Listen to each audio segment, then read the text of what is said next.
மக்கள் ஒரு வீடியோ ஒண்ணு பார்த்தேன். காலையில 8:30 மணில இருந்து மத்தியானம் 12 மணி வரைக்கும் சேலம் பொண்ணு உட்கார்ந்து கத்தி கதறி ஆர்ப்பாட்டம் பண்ணி முருகன் கேட்ட உடனே முருகன் உத்தரவு கொடுத்துட்டாரு.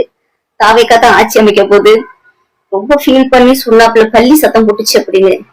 நானும் ஒரு 4 மணி நேரமா இல்ல, அவ்வளவு நேரம் வேஸ்ட் பண்ண டைம் இல்ல.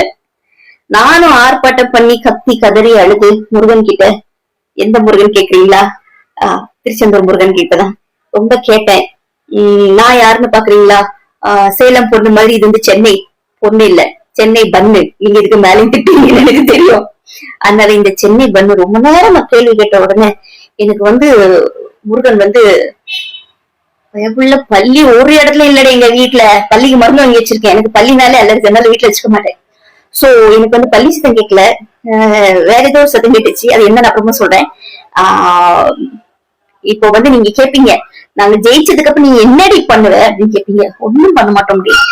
திமுக ஜெயிச்சிருச்சுன்னா பயங்கரமா வேலை செய்யும். ஒருவேளை எதிர்கட்சியா வந்துட்டா பயங்கரமா வேலை செய்யும்.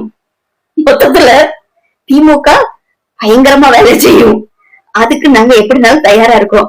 என்ன தோக்கணும் முடிவு பண்ணிட்டியா? அதான் இந்த மாதிரி வார்த்தை எல்லாம் வருதானு. 4ஆம் தேதி வரைக்கும் அமைதியா இருங்க. 4ஆம் தேதி எத்தனை விக்கெட் விட போகுது அப்படின்றத நாங்க கவுண்டிங்காக வெயிட் பண்ணிட்டு இருக்கோம். அண்ட் நாங்க பார்ட்டிக்காகவும் ரெடி பண்ணிட்டு இருக்கோம்.